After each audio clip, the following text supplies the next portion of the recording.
Hello दोस्तों, आप सबका स्वागत है मेरे चैनल में। आज फिर से एक नए टॉपिक पर बात करने वाले हैं और टॉपिक का नाम है रत्नों को कैसे पहचानें। क्योंकि जब आप रत्न खरीदने जाते हैं तो आप क्या होता है, आपसे भूल हो जाती है। आप कोई सा भी रत्न आपको दे दिया जाए, आप उसको लेकर चले आते हैं क्योंकि आपको पहचानने नहीं आता है। और जब आप इस वीडियो को जब देखिएगा तो कभी भी आप रत्न जब खरीदने जाइएगा तो आपसे भूल नहीं होगा और सही रत्न आप जरूर खरीद कर आइएगा, ठीक है ना। तो इस वीडियो को ज़रूर देखें और अंत तक देखें। तो शुरू करते हैं और बात करते हैं कि रत्न को कैसे पहचानें। देखिए, जब भी आप कोई रत्न लेने जा रहे हैं, ठीक है, कोई जेम स्टोन आप लेने जा रहे हैं तो आप क्या देखते हैं।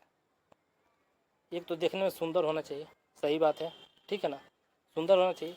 दूसरा बात, अगर आप रत्न में देखें कि ट्रांसपेरेंट है, ठीक है ना, ट्रांसपेरेंट है तो बिल्कुल आप रत्न ना लें उस समय, क्योंकि वो ट्रांसपेरेंट रत्न आपके लिए किसी काम का नहीं है, समझिए, उसका वैल्यू 0 के बराबर है, ठीक है ना।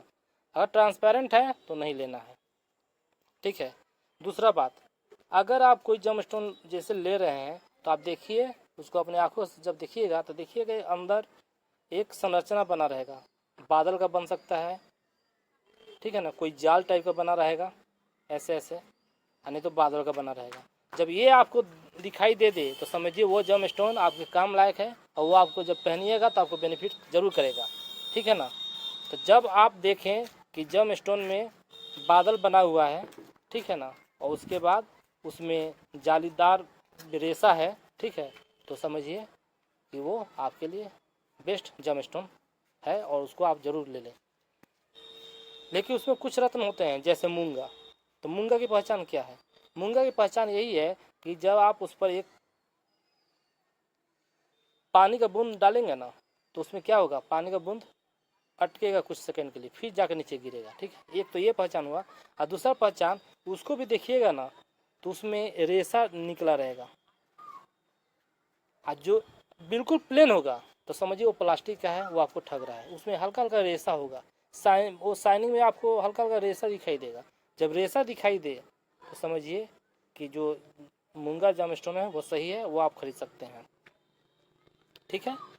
अब बात आती है कि रूबी यानी मानिक, ठीक है, उसका भी यही पहचान है कि बादल का संरचना होना चाहिए और अंदर रेशा होना चाहिए। उसके बाद मोती, मोती का भी, मोती का क्या पहचान है? मोती जब आप लीजिएगा तो देखिएगा कि वो क्या होता है, उसका घनत्व तो बहुत ज़्यादा होता है बादल का, वो पूरा मतलब कि उसमें ट्रांसपेरेंट तो होगा ही नहीं मोती, ठीक है ना, तो वो सही है। उसके बाद आप येलो सफ़ायर लेते हैं, पुखराज लेते हैं, तो उसमें भी आप देखिएगा ट्रांसपेरेंट होगा तो नहीं लेना है। लेना कौन सा है? जो रेसादार हो, जिसमें बादल की संरचना कम से कम दिखाई दे, तो उसको समझिएगा वो आपको बेनिफिट करने वाला होगा, ठीक है ना, वो आप ज़रूर लीजिएगा। फिर बात आती है आपको हीरा की। हीरा का भी वही पहचान है कि आपको अंदर कुछ ना कुछ बादल की संरचना दिखाई देगा। वाइट सफ़ायर लेते हैं, उसमें भी बादल की संरचना दिखाई देगा, ठीक है ना। आप ओपल लेते हैं, ओपल, तो ओपल में क्या होता है, ओपल में भी बादल की संरचना दिखाई देता है, उसमें dot dot dot dot dot dot क्या होता है, बहुत सारे कलर के डॉटेड दिखाई देते हैं, तो समझिए ओपल सही है, ठीक है। अब बात आती है नीलम की। नीलम में भी वही बात है, ट्रांसपेरेंट होगा तो वो नहीं लेना है, ठीक है ना। लेना कौन सा है? नीलम में, नीलम में लेना है जो बादल की संरचना हो और रेशा अगर हो तो बहुत अच्छा है, ठीक है ना। एक बादल की संरचना हो जरूर होना चाहिए, बादल की संरचना या रेशा, ये दोनों में से कोई एक होगा तो आप ले सकते हैं, ठीक है।